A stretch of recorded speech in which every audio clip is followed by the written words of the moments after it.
Hey, welcome to Guitar Knobs, the guitars, gear, noise, and nonsense podcast, hosted today by these knobs. Tony Dudzik, Pick Guardian. Jared Brandon with Brandon Wound Pickups. Hey everybody, it's me, Todd Novak. Welcome to the Guitar Knobs podcast. We are thrilled to death that you are here, and I'm actually joined in the studio by a good friend of ours. Friend of ours. Who are you? This is John Esterly with Rare Buzz Effects. John Esterly's back in the studio. He asked special to be on this one because he's got a mutual friend, and that friend is, who are you, friend? Dan DeMay of Spun Loud Effects. Right on. So John said, look, Todd, I know how much you hate my guts, but please, I really want to be. He just wanted to be involved in this one, and we're happy to have him any old time. So welcome, both of you. Yep. And Dan DeMay of Spun Loud Effects, we're going to get all up in your business about... I just got a weird look from John. Yeah, we can't wait to find out about what you do and how you became doing it and all that good stuff. Yep. And have a couple hee-haws and laughs on the way. So, Dan, where can people check out your stuff as they're listening along to the Bouncy? Spunloud.com or Instagram /spunloud. That's where I'm most active. There's a Facebook, but I'm a little behind on there. Yeah, me too. I'm not behind on your Facebook. You know what I mean. Yeah, I think we're good. Yeah. I'm also coming down off about 27 cups of coffee today. So my knees like shaking, and I just scarfed down some food for the evening. So I'm all set. I'm very jazzed. This is very exciting. I don't even know what to do with myself. All right, everybody. We got a couple of announcements real quick. We're going to start off with Rode. All right, Rode. Thank you so much for providing this awesome audio gear that we get to use. The Rodecaster Pro, this beautiful console sitting on a desk, welcoming us back every week, and the Procaster mics, which is, just a big metal how do you do right in our face. So thank you so much for providing that. It makes our show sound much better. We got a really great 4 on the floor message from our brand new Grand Poobah, Tyler Rhines. Hey! Yeah, I'm going to paraphrase some of this. It says, Todd and Tony and Jared, thank you for bringing your guitar joy, passion, and knowledge to the airwaves. I've been listening here for about 2 years now, since my bass player introduced me to the world of pedals when we formed our 90s cover band, Smashing Cranberries. Really, for real. We love when Jeff is on. I've noodled for 15 years before the band, and you've helped to transform into a serious guitarist with serious tone. In addition, to our namesakes, we do a 40+ songs by everyone from Soundgarden to Spice Girls. So that's fun. You're having a good time, rocking out. That's what it's about. Nice. The wisdom you share in your interviews, 4 on the Floors 101s, helped me be a tonal Swiss Army knife. I love it. I need to be. I am beyond grateful for all that you guys do and stoked to be supporting the show. Thank you so much for all those kind words. Tyler, cool. Welcome. And we do appreciate hearing from our listeners and supporters. So he wanted to share his 4 on the floor. Number 1. Yep, Jared, you guessed it. It's the Stone Deaf Fig Fum Fuzz. I knew it. Yes. He says, it'd be great to get them on. Yeah, I've reached out to him before. I can do it again. It's like having all the muffs, but with better cut, insanely tweakable EQ, boost, noise gate, and even wah with expression pedal. That's quite a lot. That's a lot. The Stone Deaf, what I like about them more than anything, they've just got such a neat aesthetic. They're the ones that have the... it's almost like a 1930s animated, like all of their fonts are the old bubble fonts, and they've got the cartoons on. Yeah. Just a real neat look to the pedal itself. Yeah, what's that character? It was like the one before Mickey. It was like the odd looking mouse, and kind of like Felix the cat. And it's like there was they all looked like Mortimer. Yeah. That's the one. all of those things look like they were made by guys in prison. Yeah. There was something sinister about all those old cartoons because they weren't like for little kids. They were for, they were like comic strip types. Yeah. Anyway. Aficionados. Yes. The next one up is Tony's pick of of this crop here, which is the Walrus Audio Monument Tremolo. It's got what you need. If what you need is a solid trem with a handful of waveforms on tap and a secret syrupy univibe mode if you twist the knobs just right. Very cool. How about the goo gajoob switch? I don't know if it has that. I think it's a trim pod inside. Yeah. Yeah. Thanks, Tony. Also, the Boss RC30 Looper, a new arrival but old faithful that will help me with my timing, writing, and leads. Indeed. And finally, your basic Vox Wah. I had a crybaby back in the day, but as a Hendrix head and a funk fan, love how the Vox is voiced. Yes, I would agree with that. That's out of all the wahs I've ever owned, I still like the Vox the best, I think. He could have said how the Vox is voxed. Anyways, bad music joke. Sorry, everybody. Oh, boy. Well, I can't wait to get into the next little ditty here, which is finding out what's been going on in our music world this week. We're going to duck, duck, goose, starting with Tony. Yes, sir. We're going to hop over to Dan. Then we're going to go visit John Island and the Straits of Jared, and then wind up around the Cape of Good Todd. All right. Okay. I told you I had a lot of coffee today, guys. All right, Tony, go for it. I'm going to suggest stopping at 26 cups of coffee. Okay. Oh. So, well, let's see. This week, couple of fun things. Well, today especially was special. Our good friend John Esterly stopped by the shop today. It was always nice to see and chat with John. We're discussing a couple of fun projects. But a couple of other things. Our 200th episode winner, Steve Keys, who won a Pick Guardian project. I got his... it's for a Ernie Ball Music Man Stingray. And he's a big fan of the band Authority Zero. So he had me do one of our signature logo guards that came out really nice. I sent you guys a photo. I don't know if both of you got it or not, but that's kind of fun little project. And today on my doorstep was a Vox Pathfinder 10 in British racing green with a Union Jack grill. Super cool. So it's a little teeny tiny amp. It's it's nothing more than a practice amp, but Musician's Friend had a special deal where I think they list for the street on them is around $89. They had, because I'm a preferred member, I got an extra 25% off, and then I had a bunch of bonus points. So it ended up costing about $40. Oh, wow. So it was just like, okay, I can do that. So that was kind of fun. It's, it's a little teeny tiny 6.5-inch speaker. So it's not something you really want to push too hard, but it's cool. I've always had good luck with Pathfinders. So awesome. That's my week. I was wondering, you kept sending me that picture, and I was like, what? Well, here's the deal. So when I send the photos, I think because Jared has some crazy non-Apple phone, it always kicks back and says it wasn't sent. Mm-hmm. So, Jared, when are you going to get an iPhone? I'm thinking about getting one the next time. Good. I'm sick and tired of the stupid edge screen crap that Samsung puts out. So thank you. Yes. All right. I'll miss the back button is all.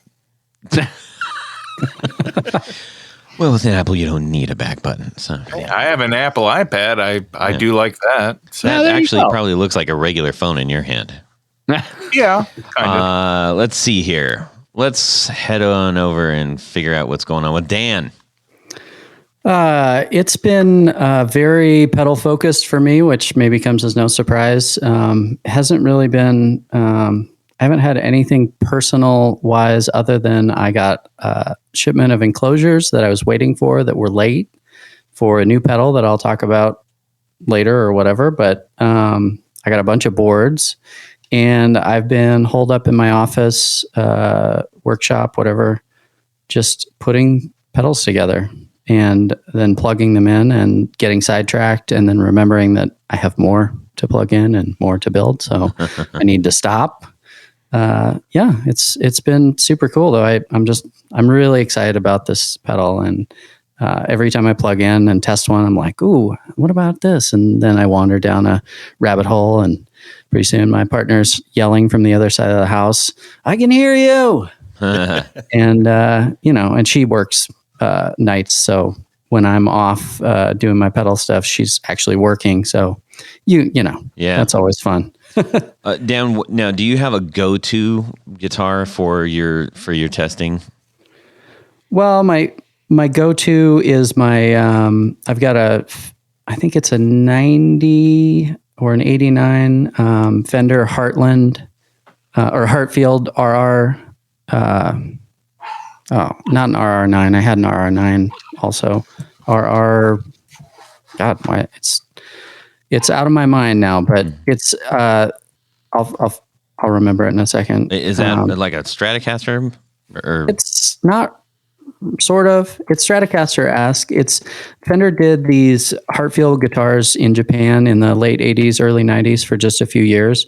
And the big deal with them is that they, at least from all the stuff I read back when I bought this, was that they were made better. They were supposed to be cheap, but they were made better than they were being sold at. So basically they took a loss and they gave up on it.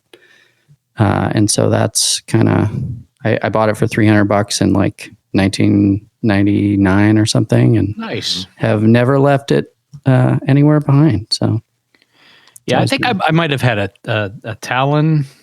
Yeah, that's a super common one. And it's, I was super impressed with it. I mean, they're really well made guitars, and I think that was kind of the practice run for Fender Japan to start making some of the things that they did into the 80s and into the 90s. Is that just one that you are like, this thing sounds good with all my pedals, or is this one of those situations where you that's just your favorite guitar to noodle around with?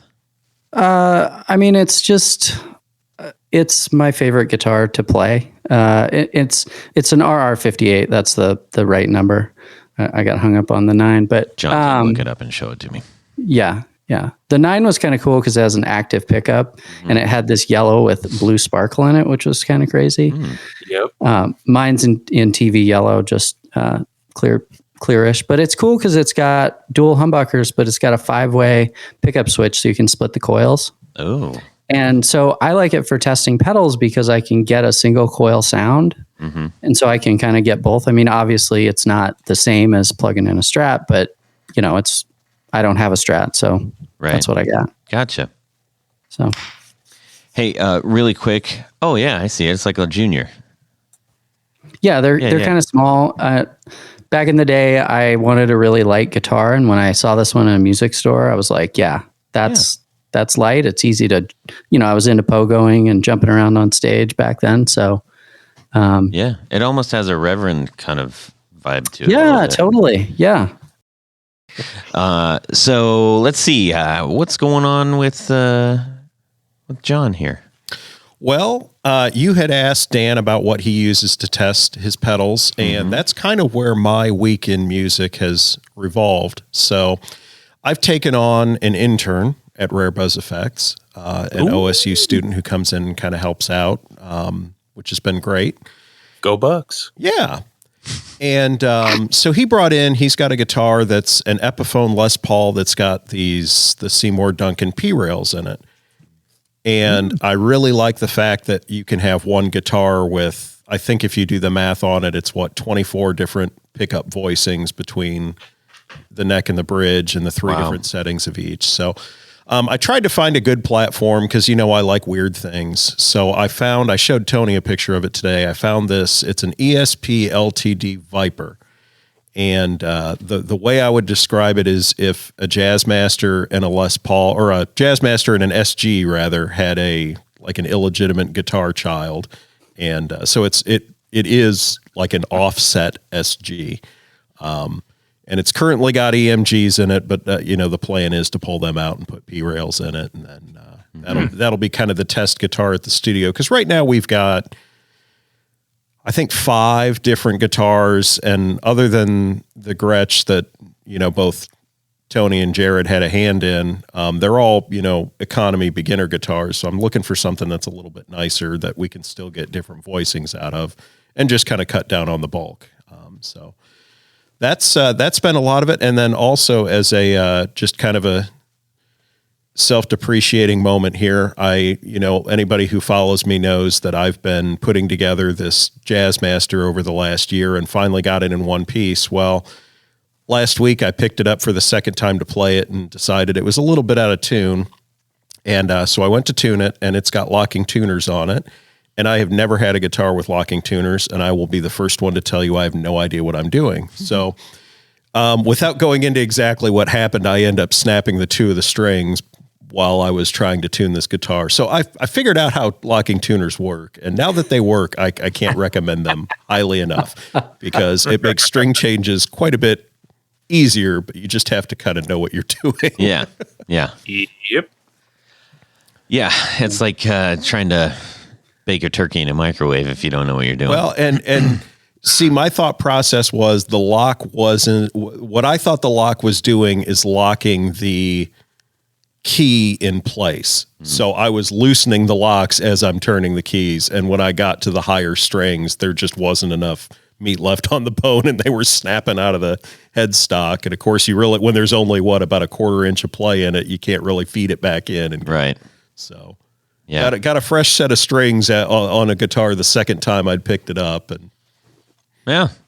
But Nice. it plays like a dream. So are you going to put locking tuners on all your stuff now? I really think I am. In all seriousness, if for no other reason than I had those strings changed out in under 5 minutes. I mean, it just cuts the time down so much, not having to sit there and spin the tuner 60 all the times. winds and Yeah. go, doggone it, I put too much on it. Yep. It makes life so much easier. And then really, once it's set, it's kind of set. It doesn't pop around at all. So. Yeah. Right on. Jared, how about yourself? Ooh, what have I done in my guitar week? I've been trying to decide what guitars I want. I think I want to sell some guitars and make some more room. I had a little theater room in my basement, and that became my office room for my little pickup business. So my little pickup business is just taking over my whole basement. So I want to make some more room. And as John was saying a second ago about, having all this bulk and having all this test equipment, man, I've got all these Marshall amps, these stacks, these different kinds of amps. I got a Fender amp, and I got an Orange amp, and all that kind of thing. You have a music store in your basement, dude. I do, and I need to get the minimum. Oh. I want to cut it down to the minimum as far as amp goes, and make more room in that room too, and just have it not be so daggone cluttery. But I bought an Epiphone Wildcat, maybe I can't even tell you how many years ago. I may have talked about it on the podcast, but you'd have to find the episode, and that's when I got it. And I'm not going to look for it. So it's only 210 episodes. I know. So have fun.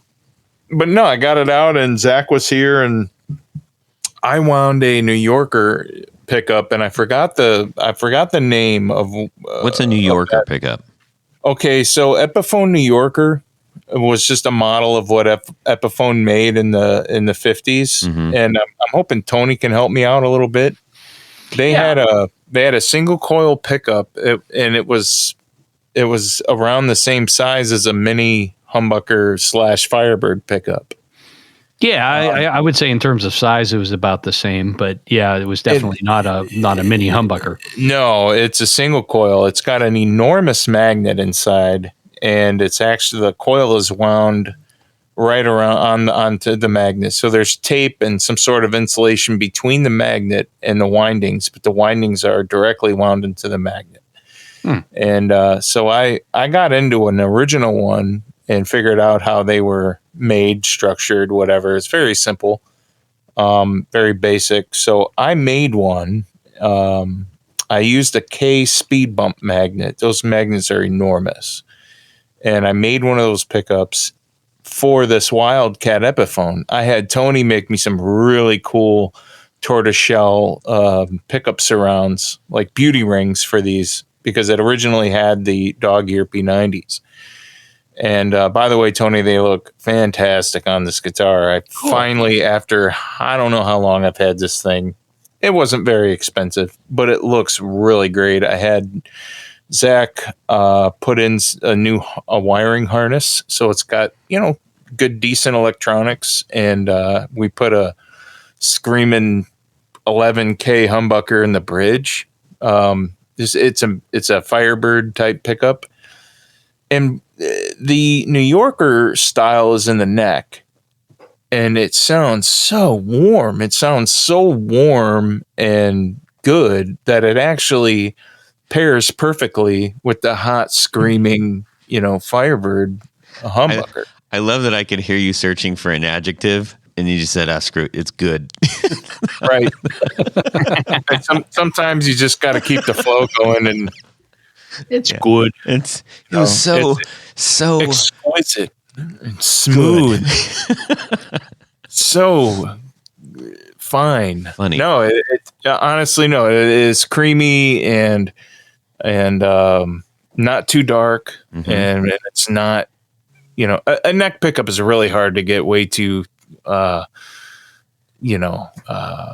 piercing or twangy. It sounds really great. Can you tell us, you mentioned K pickups, the toaster, not the toaster, the speed bump. PV did the toaster, but the speed bump. Can you just describe that, just in case anybody's like, "What the heck is a speed bump pickup?" Yeah, so K, I'm not sure if K built the pickups or if they bought the pickups from some company, but these pickups are a little larger than a Firebird pickup, because everybody knows what a Firebird pickup looks like. And there is and anyone who doesn't, mini humbucker has pull pieces, and a Firebird pickup does not. Right. And there are two magnets in each coil on a Firebird, and on a mini humbucker, there's only one bar magnet at the bottom that is perpendicular. Or I'm sorry, it's sitting parallel onto the base plate, just like a normal humbucker. So it's actually magnetically structured slightly differently, and it does have a different sound. So they are two very different pickups, even though the coils are wound the same way and they're the same size and everything like that. It's just your mini humbucker is basically a mini humbucker. It's structured the same way, and the Firebird is a little different. It has two magnets that are directly inside of those coils instead of the steel slugs and screws, like a mini humbucker. What's the sound difference between like a Firebird pickup and a mini humbucker? Firebird is it's not a giant sound difference. I think you have to have two of the same guitar with each pickup, and the mini in one and the Firebird in the other to really catch the difference. But I would say the Firebird pickup is a little louder, in your face kind of thing, because it's going to have a little more magnetic power. Yeah, I always thought they were brighter. They are.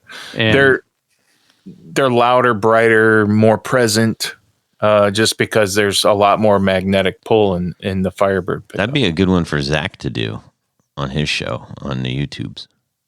Oh, okay. Like a mini versus a Firebird. Tell him to do that. Yeah, make it happen. Make it so. That would be fun. So, yeah, anyway, this Epiphone Wildcat, it's a natural top, but it's got really great flame. I mean, it looks like a $600 guitar where it's probably just going to be a $300 guitar. So, all right. So I'm Jared, excited. You just gave me an idea based on just this little thing you've gone here. I think we need to revisit Pickups 101. Actually, it'd be Pickups 102. Or would it be 201? Yeah, maybe 201. And actually, I think we should probably like take as many questions as we can to fire at you, because I just wrote down like 4 or 5 ones that we haven't covered yet. So what do you think? 101? 102? Of course. 201? Absolutely, yeah. Zach and I would love to do that. Cool. Sounds good.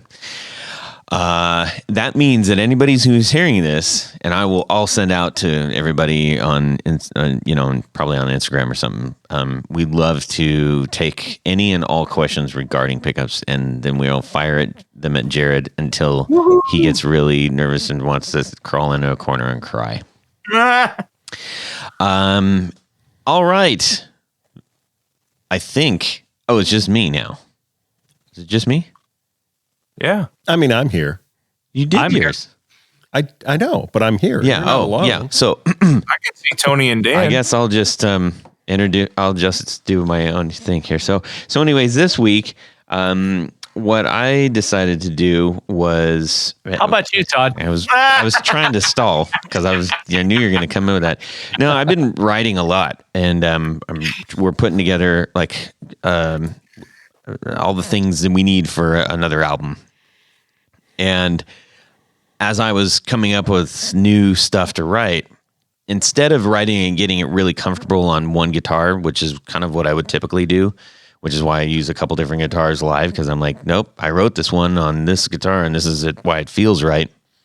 And also sounds right. I decided to immediately, after I had something, I was like, hey, this is a thing. I played it on the 3 different guitars that have 3 different pickups. So one's got a Telly bridge that I play, one's got the humbucker, and the other one's got the P90. So I immediately just did a quick shootout of like, am I getting the flavor of what I'm trying to do? Not just the actual chord progression or anything. It was like, am I getting what the personality of this is right away? And because I do believe that even early on, even if you don't have a semblance of a song, if you hear a sound, if you hear something tonally, that the character of that tone can actually become the driving force of the song. It doesn't have to be an actual like music progression. It can absolutely be a sound, and I don't mean necessarily an effect, but how the guitar. How the guitar and the sound coming out are like interacting can be the whole character of a song. So I've been saying, I'm going to switch this up a little bit, take the opportunity and see if I can figure that out early on. So, there you have it. And it was really fun. And I probably wasted too much time, but it was good. Made me feel good. Felt happy. So there you have it.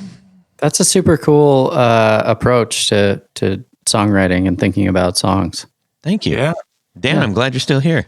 I am. I'm a songwriter too, so I totally, I can totally see that, like writing a song and being like, "This is the guitar I wrote it on. This is what it feels right on." But I think that's a great experiment to just be like, "No, play it on this guitar. Play it on this guitar. Feel it around and get that vibe." Or you used a better word to describe it, but. Yeah. Well, and something else that it does is that like not only tonally, but when I don't know if everybody else has this, but I don't have like one strap that I just put every guitar on. Depending on what guitar it is, it's at a slightly different position. That makes you play a little bit different, the little nuances there. So really quickly, you can have a whole other thing develop. And that's when a lot of happy surprises come out. So, yeah. Oh, yeah. Cool, man. Hey, how about some of this? 1, 2, 1, 2, 3, 4 on the floor. Hey, John. Hey, Tony. When we got together at the shop today, I thought you said that you don't have any patch cables that you can rely on. Is that true? That's very true. I've got, I think, 1 patch cable for all of my pedals. Wow. You must switch them out quite a bit. It's pretty much worn to the nub at this point. So. I am certainly looking for some patch cables. Is there anything that you would recommend? I would recommend Tour gear. Did I hear tour gear from From God? Brandon? God just said tour gear. Tour Gear Designs. Now, Tour Gear Designs. let me be clear. I have multiple pedals with multiple jack layouts. Oh, So I'll need multiple links. These will tickle your fancy because they come in different lengths, different layouts in terms of where the jacks are, and they're very, very, very thin. The size of, or the flatness of a crepe, if you will. Oh, okay. That's right. I don't know why he thinks that's funny. It's never funny. That's funny every time because it irritates you. Okay, I can get behind that. Let me say this, though, Tony. I don't have a whole lot of money. These have to be expensive. Oh, no, they're not expensive. In fact, they're one of the most affordable patch cables on the market. They're the cheapest tool there is. Nice. Well, And you can save even more when you go to tourgeardesigns.com/discount/the guitar knobs, because you're going to save 10% off your entire order. and these things start off at about $550 or so, right? That's right. Well, that's very affordable. So head on over to tourgeardesigns.com/discount/the guitar knobs.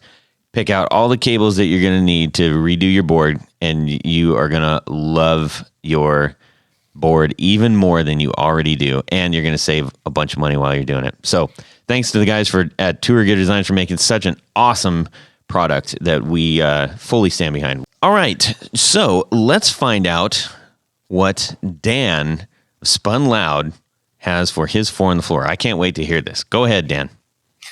Okay.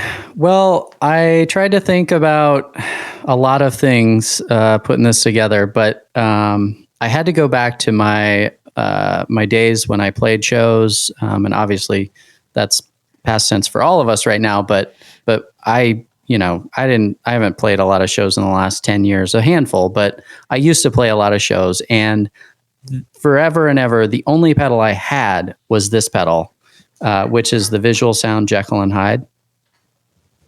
And I loved it, and it did everything I needed to do for a long time when I didn't really know what else was out there. So that is a pedal that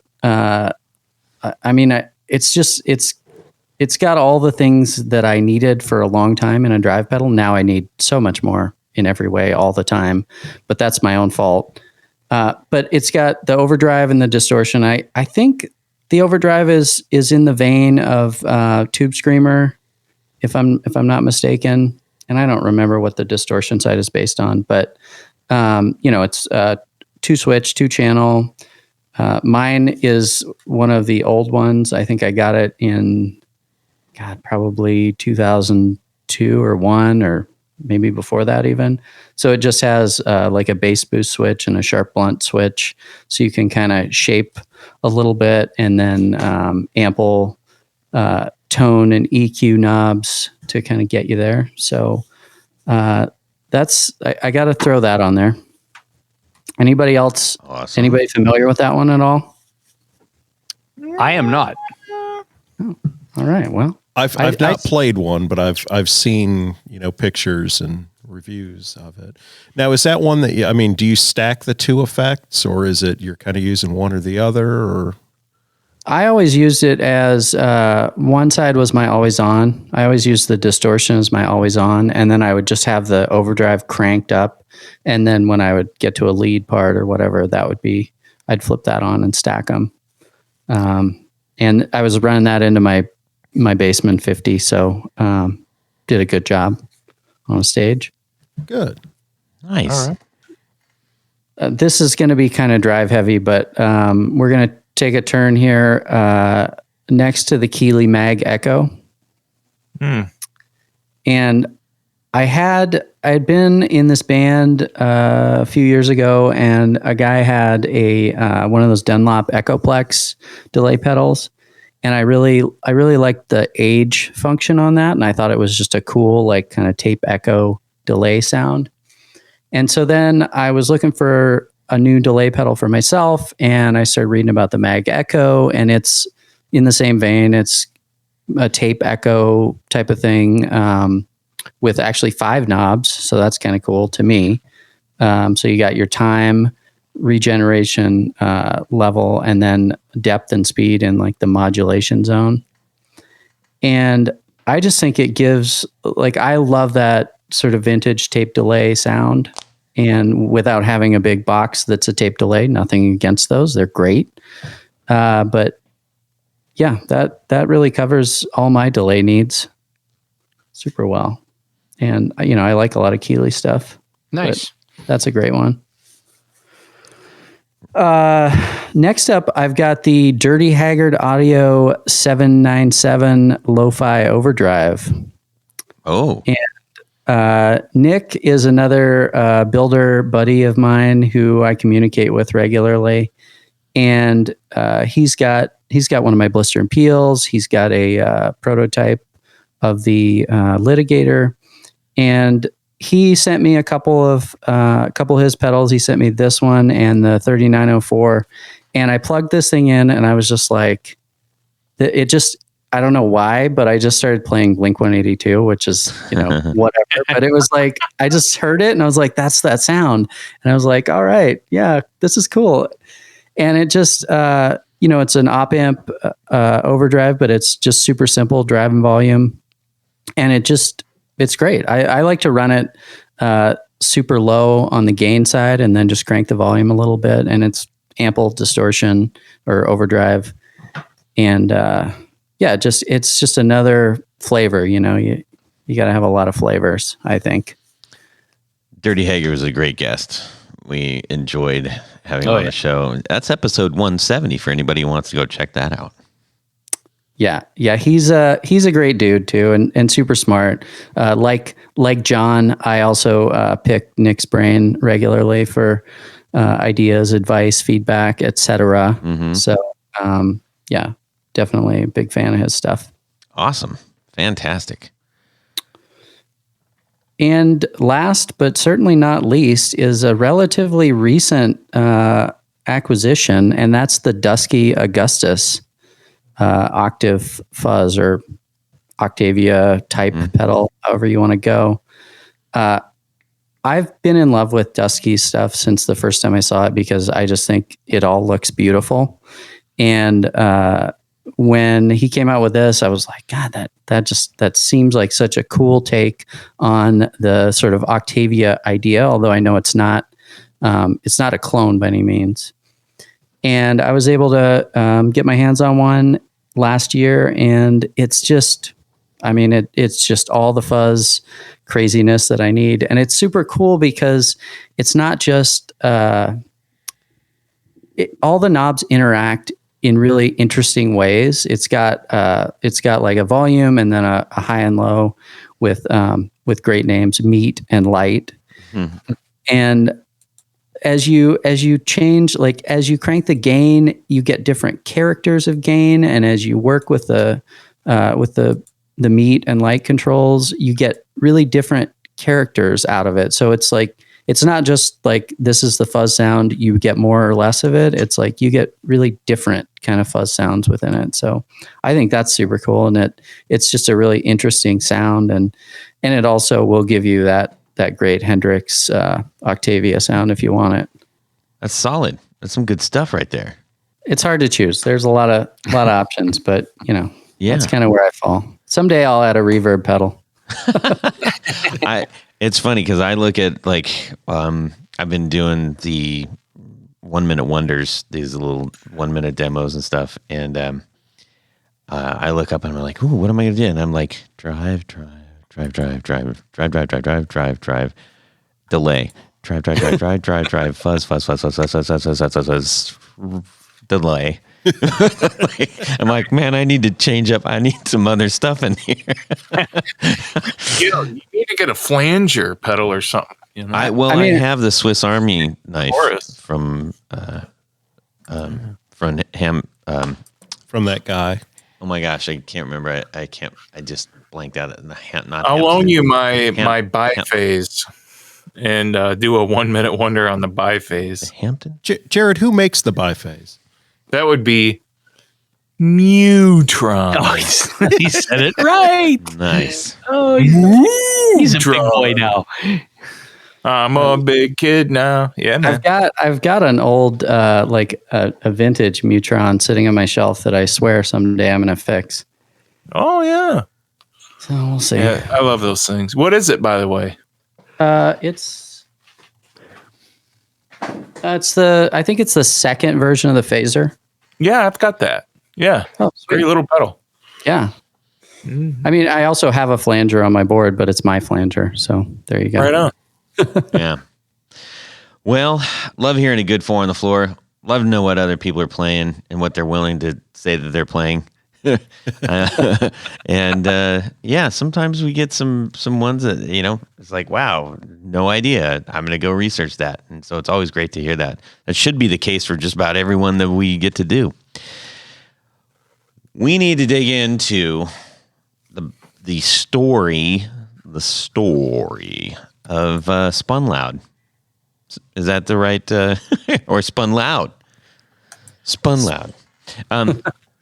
Dan, are you an electronic genius by nature? Is that is that a natural thing? Did you go to school for this? How did you start putting things together electronically?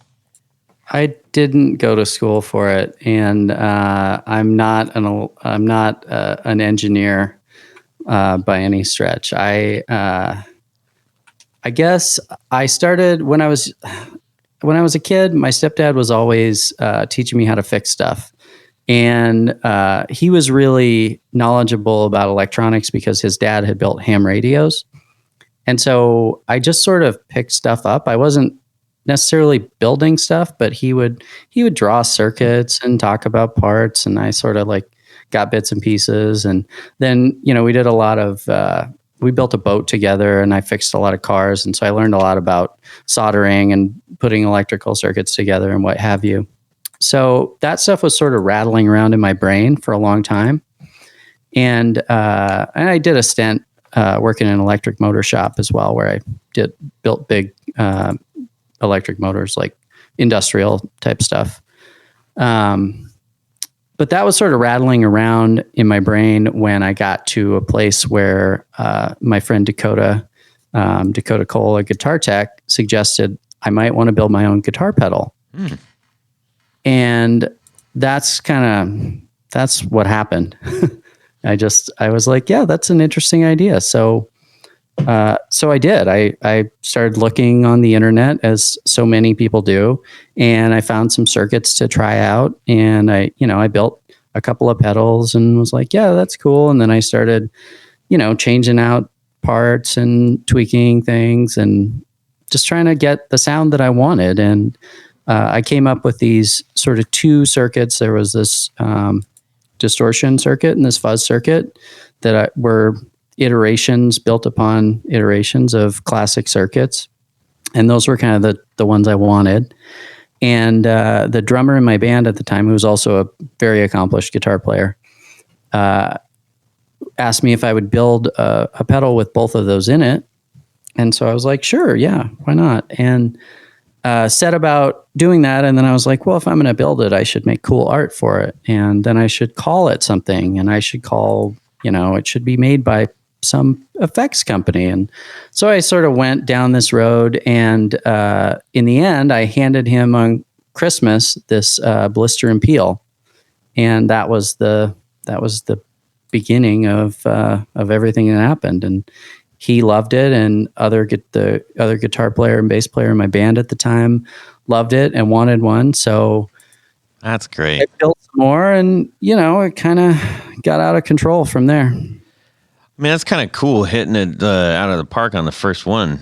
It's like, I just remember when we were having a 4 on the floor, someone said, oh yeah, so the Spun Loud Blister Peel. I was like, oh, check that. And then it was like, it's kind of like when you get a new car and you didn't realize that everybody else is driving the same car. I was like, holy crap, I'm seeing and hearing about this thing all over the place. Well, that's great to hear. Yeah. It's definitely, it kind of surprised me, to be honest, because when I first built it and I played it, I was like, yeah, that sounds pretty good. And I was, of course, I was testing it at home and on a little practice amp initially because I didn't have anywhere to set any gear up, and I was in this little tiny house anyway. And then when I started playing it through some bigger amps and stuff, I was like, wow, this is cool. And then I just kept hearing what people were doing with it. And, yeah, it's super exciting. I mean, I'm happy. So do you find yourself using the blister side or the peel side more? It really depends. I intended it to be the blister side would be my always on, and the peel side would be my sort of lead stacking. But then I actually ended up going the other way. And so a lot of times I'll run the peel side on a kind of a lower gain setting. And then, and of course it has the tone control on that side. So then I'll stomp the blister on with the gain cranked up, and that'll be my lead sounds. Let's hit real quick what the difference between, so it's a dual drive pedal. On one side is the blister and the other side's the peel. Can you just explain a little bit about what those two are and how they interact? Sure. So the blister side is based on the Electra distortion, which is any pedal builder probably knows, and many pedal people know, is a sort of a classic distortion circuit that started out as it was a built-in, like an onboard distortion circuit. And it's a fairly simple circuit and has been replicated and changed and modified a gazillion times.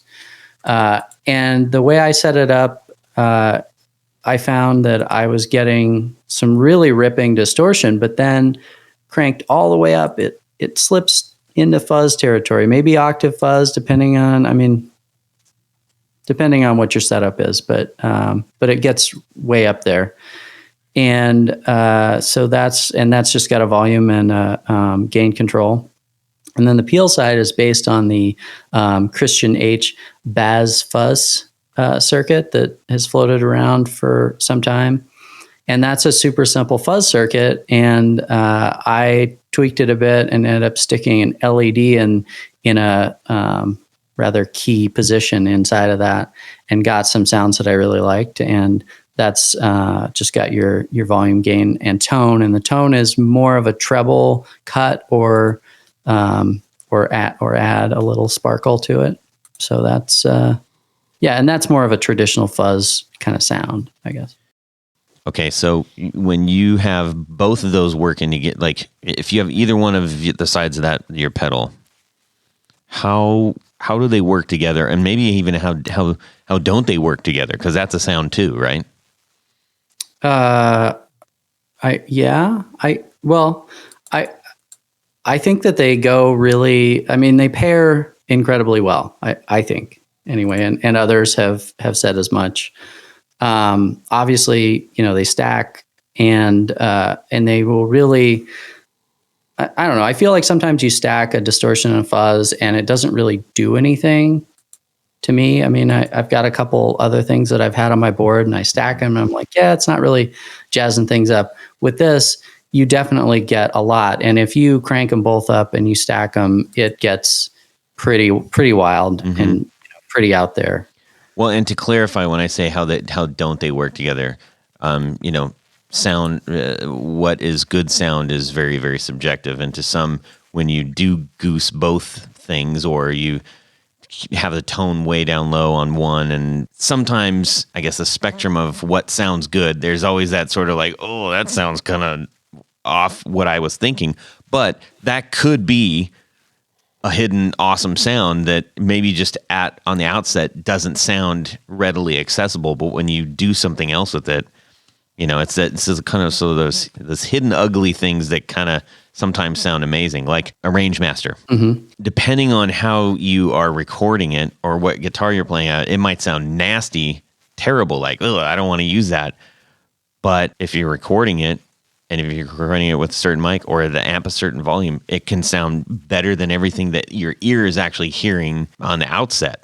And that happened when I was actually doing the demo. I said, "Gosh, I don't like the way that sounds." And I went back and listened. I'm like, "Oh my gosh, that sounds amazing." So it could be just the two things that are sitting on the outsides of my head playing games with me, but that's what I was going for. Yeah, well, I think one of the things that I sort of discovered after I had built a few of them is that the tone control, like if you turn it all the way. Depending if you have a version 1, if you turn it all the way counterclockwise, if you have a version 2, it's the opposite direction. But if you cut all the treble and you just have one side on it, you might kind of go, well, why would I want that? And that's what I thought. And I was like, oh, okay. So really the treble control is only useful from here up. But then I figured out somewhere along the line, somebody had both sides cranked up and turned the treble way down. And then it gave this like really cool kind of chunky, fuzzy sound that I didn't even realize it was capable of. So then I was like, wow, okay. So that's another dimension I didn't know about. So that's definitely, something that I sort of discovered in there. And another thing that I do is I like to run mine, and it kind of inspired my next pedal is I would run both sides on, but I would have both of them at fairly low gain, like a little more of the Blister side and fairly low on the Peel side. And then the treble cranked all the way up, and then playing on the bridge pickup. And I would get these, kind of jangly, 1960s kind of British blues rock sounds that I was just really into. Neat. And that was something that I didn't discover for a long time, and it's my own pedal. Right, so awesome. So when you're building, what is the hardest thing for you to do when you're building? Like, do you have sort of the thing that is maybe I don't want to say the weak link in your abilities, but maybe it's a harder thing for you to do? I mean, I recently, with a lot of help from John, learned how to lay out PCBs in Eagle, and that was a huge hurdle for me to get over, because I had been, so when I first started the Blister and Peel, I was building those on strip board or Vero board, and it's very time consuming, and you got to cut the pieces and cut the copper, and I mean, it takes a long time to build them. And so I had Jordan at Pinebox do a layout for me for that. And so that's when I went to the V2, and I was on PCB, and it's great. It's so much faster. And I was like, I got to learn how to do this. And I started working on it, and John can tell you how many gazillion messages he has gotten and will continue to get from me about Eagle. But I just like getting over that hump. It's like it unlocked so much for me. Like I'm probably, I'm not going to be prototyping much on a breadboard even at this point, because it's like, well, I can lay something out, and if I think it's at all usable, I can order some prototype boards and try it out that way. So that was a big one that I recently got over. But I also think that not being an engineer and not, I'm not an expert, and I don't know everything there is to know about electronics design. So that's an area where I just keep trying to learn and read things and ask questions and, keep growing and, and building stuff. So that gave me such comfort and warmth knowing just, I'm not being like facetious at all. Like, I love to know that people who are making awesome stuff aren't you're not an expert. You just said it. You're struggling through these things, John. It's funny because all you have to do is know the answer to the question someone asks you, and you look like a genius. But on the other end of that, you have to know what question you need to ask next. And to Dan's point, I'm the very same way.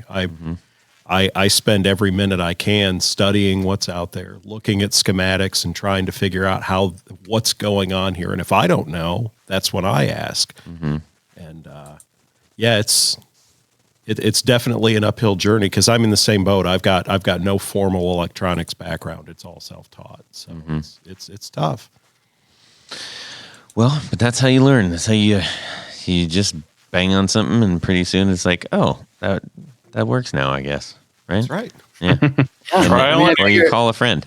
I figured Or that's how I just learned a lot to play more guitar. solder on it. Yeah. Solder. Goop it. Yeah. Or go on a Facebook group and learn from everybody else. There you go. People do know. So let's see. You also have something else called. Is that pedal? Is the next pedal officially out? The Law pedal. It's not released yet, but we can absolutely talk about it. I just can't. I don't know when this is going to air, so I guess week. that. Okay, so I can't say the exact release date, but I can talk about roughly when it's going to be available. Cool. Well, let's talk about that one real quick. Okay. Well, it's called the Litigator, and it's an overdrive pedal.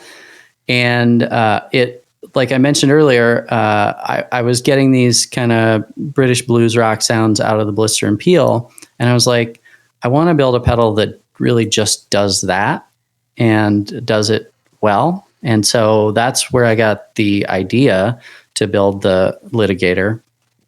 And so I just started, I put some gain stages together, and it's also transistor based overdrive, and just started playing around. And God, now it's like last September, even maybe August, when I breadboarded something that I was like, yeah, this is in the vein of what I want to do. And then I actually had to pack up my house and move. So big delay there because there was nowhere to build stuff or play with stuff. But yeah, I just, then I, worked to refine it. I got it pretty close. I sent a bunch of prototypes out, one of which John has that he shared with you guys, and got feedback mostly to other builders or people, who knew about pedals, so they could kind of tell me what worked and what didn't. And I'm super excited. It's like a creamy, sparkly overdrive. It's one person said they felt like it's got kind of a fuzz-like character to the overdrive, and I don't know if everybody agrees, but I don't know. I'm really excited about it. It's the pedal I want to play all the time right now. So I feel like that's the right direction. Why did you call it the Litigator? Well, because it was taking its inspiration from these these British blues sounds. I was telling a friend about this friend of mine, Kevin, and he's like, "Oh, it sounds super cool." He's like, "Dude, you got to call it the Litigator," because of course, the blues lawyer joke kind of came up. Mm-hmm.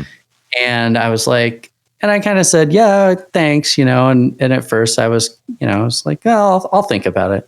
But then as I kept going, I just was like, yeah, of course, why not? And, let's go with that and see what happens. And so I worked with a friend in Seattle on some art, and we went through a few iterations, and eventually came up with the sort of Lady Justice graphic that's on there. And I was like, yeah, I think Litigator's awesome. So let's do it. Nice. So, it kind of reminded me of like a little bit of a Tweety kind of thing. Okay. All right. Just like pushed. Yeah. Well, the thing that I liked about it is it wasn't. Oh, hi, Tony. It wasn't so over the top. Oh, hi, Todd. Nice. What time did you get here, Todd? I was sitting out front. We didn't even know each other were here. No, I found it to be that was a fun little pedal to play with, because I'm not a big fuzz fan, but I like the fact that it was very controllable, and at least on my gear it added a little extra, I don't know, grind or bite or whatever you want to call it. I would have called it the barrister. So. I mean, I would say, having played it and having been the first one in the room here to have played it, I agree with everything everybody said. It's what I found is if you set the gain to where it is fuzzy and then back off your guitar volume control, You've got just so much control over the way that it reacts. It's very responsive to, pick strength and your own control of the guitar. I told Dan, I said, it takes a lot for me to try a pedal and then grab the breadboard that I've been working on for 6 months and throw it in the trash because, okay, I can't compete with that. But it's, it is good, and it's very dynamic, and I've kind of seen it from the beginning because this was the circuit that we started the Eagle journey with. But to see it come to fruition and to hear it and play it, I'm pretty excited about it. Well, thank you, John. Awesome. And thank you, Tony, as well. I appreciate that. You're very welcome. I've not had the pleasure to play it. Sorry. You will. Well, you can borrow it anytime, Jared. I've got it at the studio. So now, are you working on anything beyond that? Are you already on to something else, or and if it is and it's secret or something like that, you can withstand and not say anything. But I'm always curious to see what stage, how building mentality works. Do you build and say, all right, I'm done with that, on to the next thing, or are you in continuous creation mode?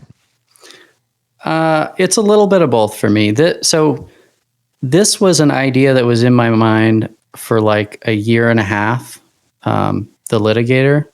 And before I actually built something, I had sort of laid it out in my mind a couple different ways. In fact, none of those ways actually worked. So originally it was going to be op amp based, and it just didn't work the way I wanted it. So that went out, that went in the trash.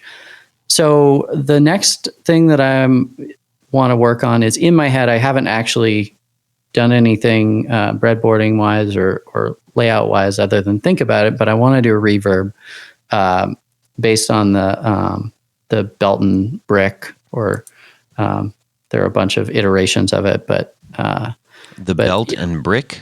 Belton brick. Belton brick. I'm not familiar with that. What's that? What is that? It's the or Accutronics. It's basically an analog reverb. I would not say it's a chip. It's a giant brick, basically, that has. So it's a component. It's a component, okay. Yeah, and it's been used in a number of analog reverb circuits over the years. The latest version has a little more control, and you can do stereo, which I would like to do. So I bought just one to play with, and it's sitting on my desk. And John and I have talked a little bit about it. I've at least shared with him my interest in figuring that out and putting something together. So that's what I want to do. And I don't really know how wild I want to get with it, but like I said earlier, I need a reverb on my board. And so I'm going to build a reverb that I want. And, if everything goes to plan, it'll again be a pedal that other people want. What characteristics do you want your reverb to do? I mean, I want a vintage spring reverb sound. But I want it to be, I want to have a little more control, because obviously I'm not working with an actual spring reverb tank. So, I guess that's what I want. And beyond that, it's just going to have to kind of be a journey by trial and error. Because I haven't really used a reverb in a long time. I was playing through a super reverb amp for a while in a band I was in, and I would kick that on relatively low reverb setting for some of my leads and stuff. But I didn't really, it just didn't go deep on it. So I want to go deep down the rabbit hole and just make it a cool and interesting reverb, and maybe I'll pair it with something else. I don't know. But I definitely want to do the reverb. I want to do a delay at some point too. Nice. Gentlemen, anything else that we want to pepper our friend Dan with real quick before we head on over into Jared's neighborhood? Did we ever talk about where Spun Loud came from? Oh, yeah. Let's answer that one, shall we? Oh, the name? Yeah. Yeah. I will. John knows. That's why he's Well, asking. no, I mean, if it's work safe. I don't know. I'll give you the short version, and I can give you the longer version at some other point in the future. But so way back in the early 2000s, I was a producer of live shows, and I formed a production company called Spun Loud Productions.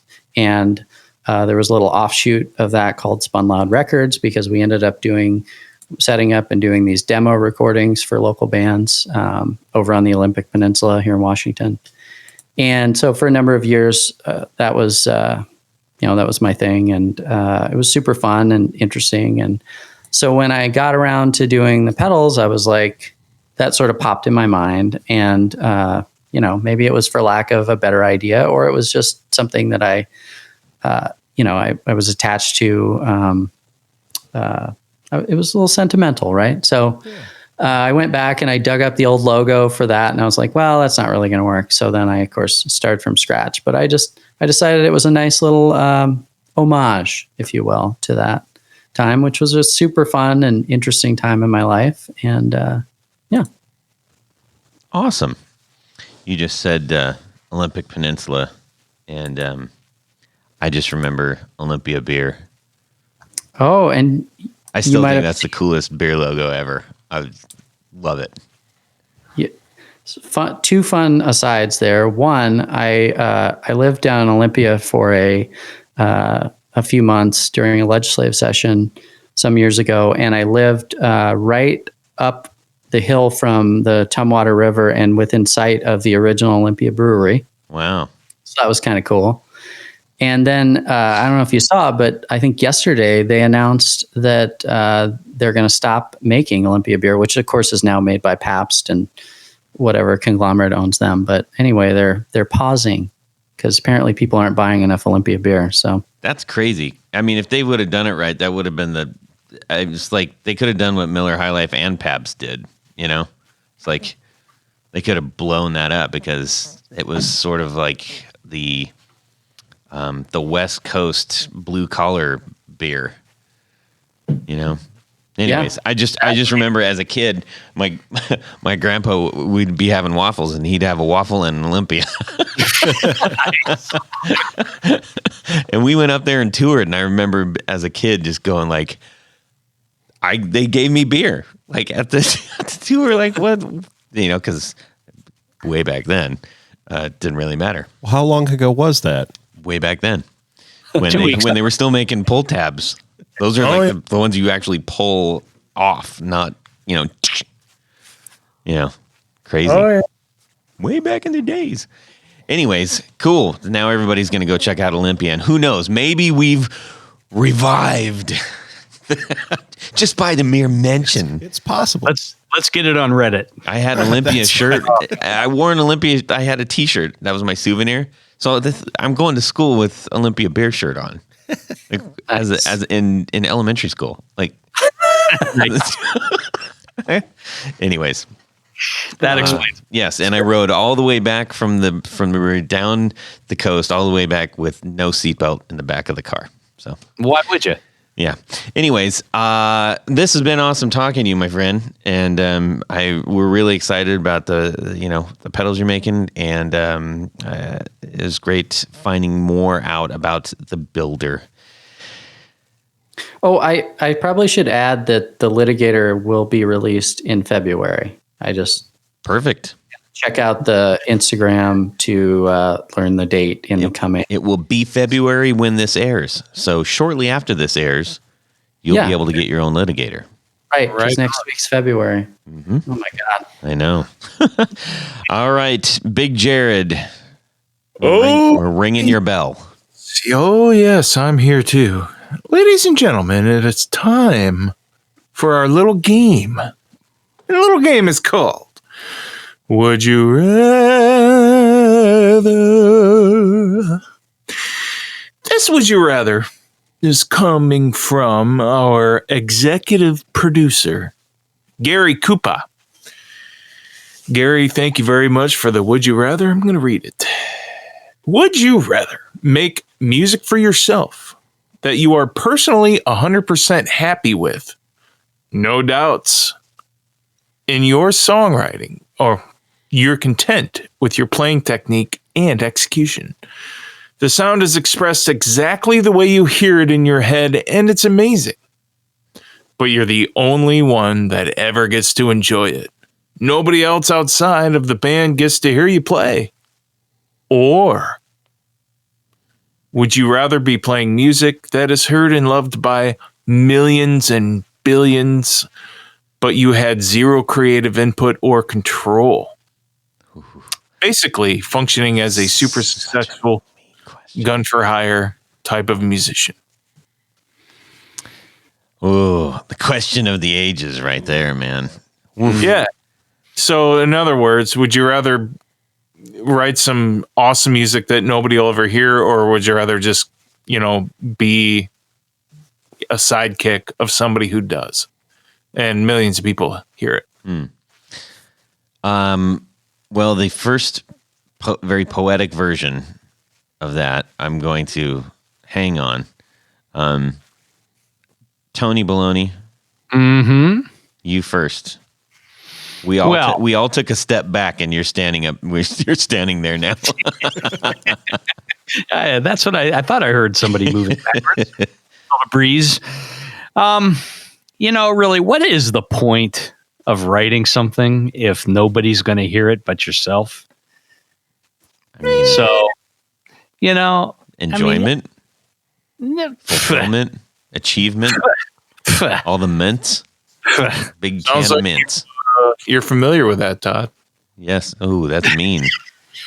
Terrible, Jared. Jared. Why are you so harsh on me, Jared? Go get yourself an Olympia beer, Jared. I'm the worst. I know. All right, Tony, you're not getting out of this. I think I'm going to be the sidekick that plays the stuff that millions of people enjoy. I mean, I don't write the songs that make the whole world sing. That's basically it. So you can, take that to the bank. All right. Let's see. I'm going to go over to John here. Well, Mr. Dudzik and I agree on a lot of things, but I don't think we're going to agree on this. I feel the opposite. You're not coming to the shop anymore. You're out. Oh, shoot. But, I really feel like, my journey through music has always been for self-fulfillment. And, that would be my ideal scenario, is to be able to do exactly what I want, to think something in my head and have it come out of my fingers. And I guess given the choice of those two polar extremes, that'd be the one I'd choose. Now, obviously, I'd love to be somewhere in the middle, but also, I'd like to point out, I'm a little disappointed, Jared, that we didn't get to go walking down the street at the beginning of this. Well, he's not finished yet, so maybe there's still time. Jared, how about yourself? Well, see how he's going to work this one in. When I was walking down the street,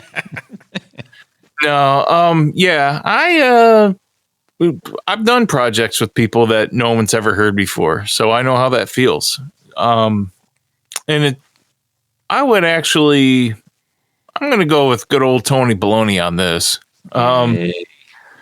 You've got your bands that do the power hits, and you've got the people that are very loyal to those bands and they want to see all the original members.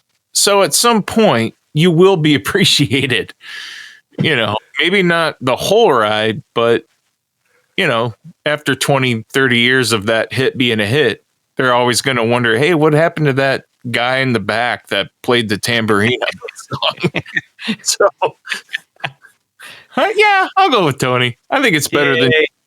I want to give credit to John, though. I understand where he's coming from, and in some aspects, I agree with him, too. Okay. But I'll go with Tony on this. All right, Dan. Yeah, I think this is a good challenge, but I think I'm gonna end up going with John on this one, just because I think I'm kind of in the same boat that I started playing music because I wanted to write songs, and and I enjoy that, and I like playing my music, and I have certainly worked on, as Jared said, I've worked on projects that never saw the light of day. And even though they never saw the light of day, it was super fun to work on them. Mm-hmm. And so I think I would rather, occasionally have somebody hear my music, but if I got to pick one, I think I got to go with that, because I don't, it would be fun to be a hired gun and be out there doing the big shows and everything, but I think I'd get more satisfaction out of just writing my stuff and having it here. What about you? Deciding vote there. Vice President Novak. Well, here's the deal. I mean, I've been in bands where it's been my own music. I've led a Johnny Cash tribute, and I've led a Clash tribute, and have done special nights. We did like Johnny Clash tribute. Well, that's how it started, actually, and that's what the original band was called. And done some shows where we were just like, all right, we're just gonna have a Misfits night for Halloween. That's amazing, right? And here's what it comes down to for me is that I love the creative experience of the music. I also, maybe more than that, know how much I love rock and roll. Like, it is in my bones. I absolutely love it. And I love the shared experience when I'm playing a show. And if you're playing and you've got the same energy and the crowd's, it's like, it's a very, very special thing. And I've had that in both instances, whether it's my own music or, I'm playing something that's already been done. I get a little bit extra when it's mine because, you're like, right? This is the thing I made. You like it? Yes. You get that back. But I've had fantastic experiences just rocking out, just all of us together. It's not mine. That's okay. So I'm going to go with, as long as I can just have a kick-ass time rocking out, I'm going with that. If it's somebody else's stuff, that would be all right with me.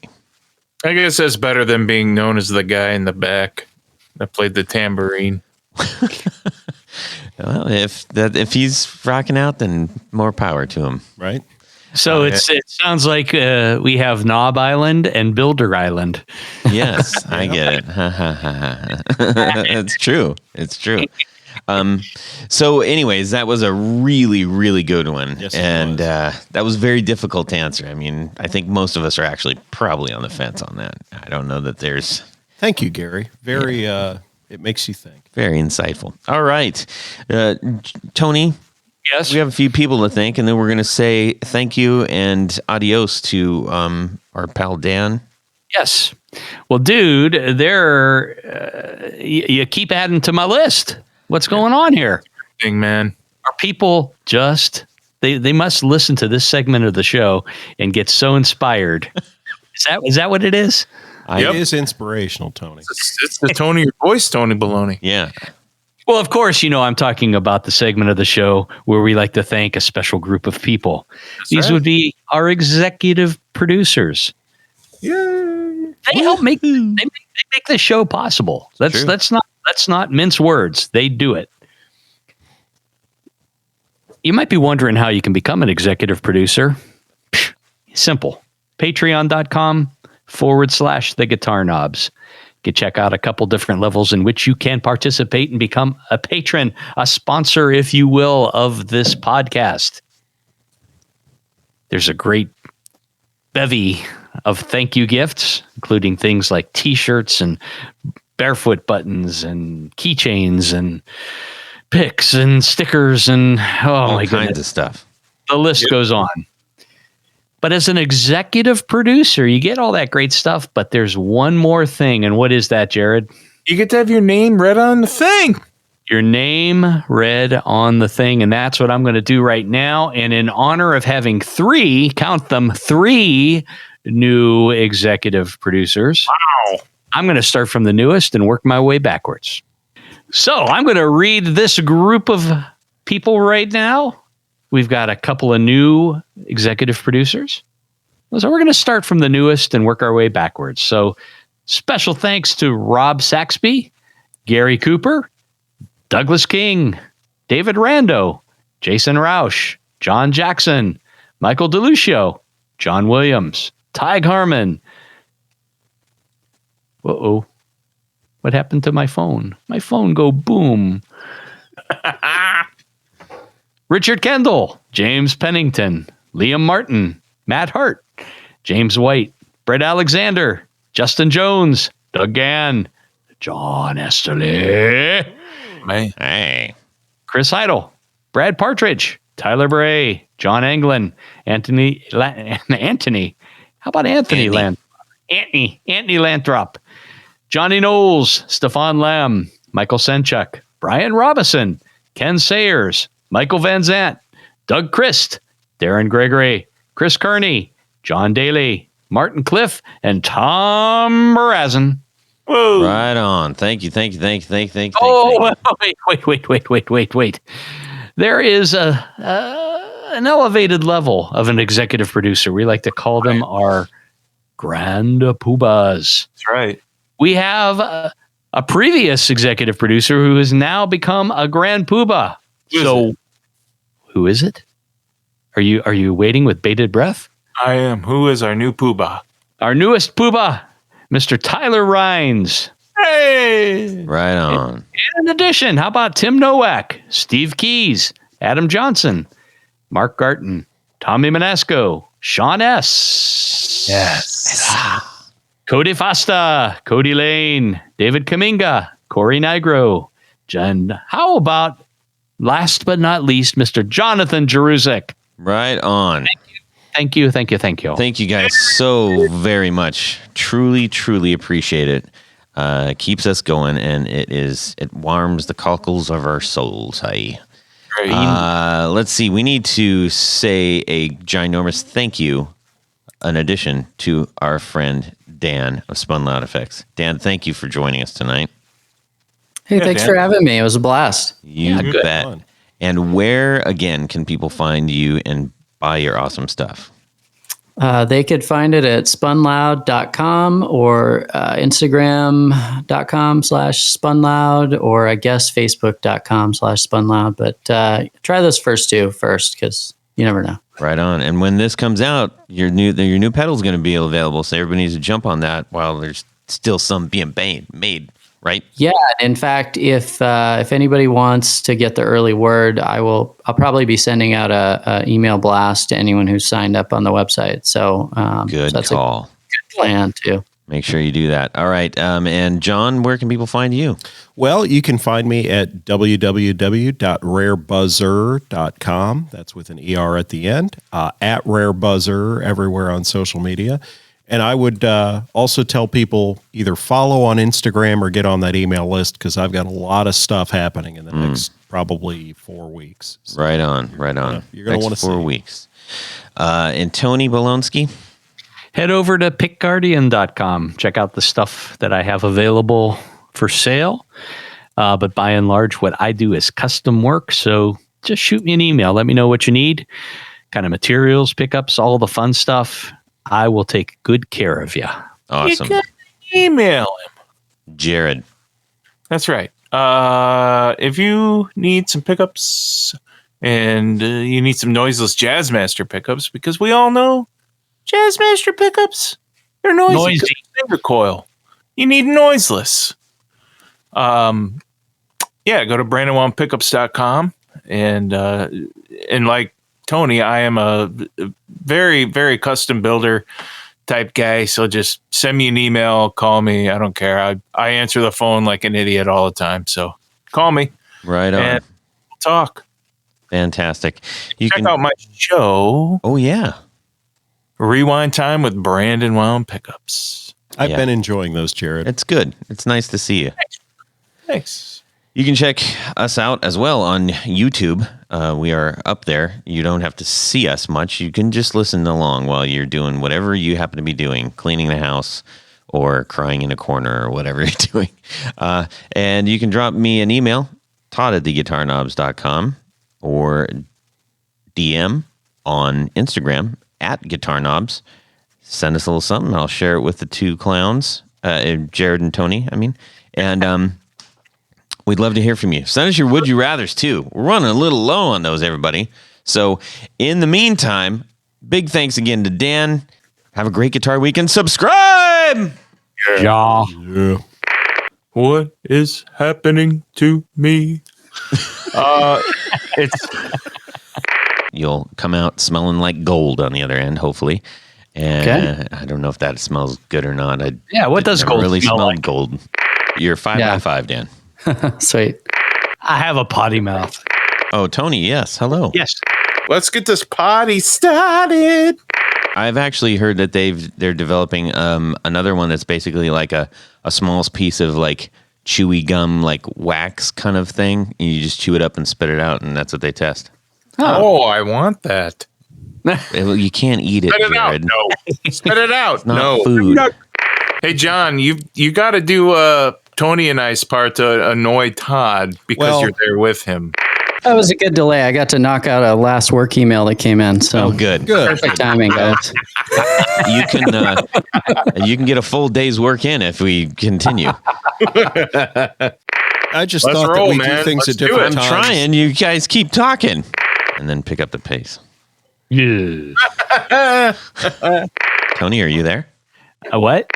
Let's get this Yeah, party I'm just started. working on it. All right, Jared's impatient because he's got ice cream to eat later or something. Go, all right. Check, please. Well, that's it for these knobs. Please visit our Patreon page at patreon.com/theguitarknobs. Visit our website at theguitarknobs.com for all of our past episodes, 4 on the Floor blog, and other good stuff. You can connect with us on social too at our Facebook page and share your gear and stories on our Facebook group. Also, be sure to check out our Instagram at Guitar Knobs. Catch you next time.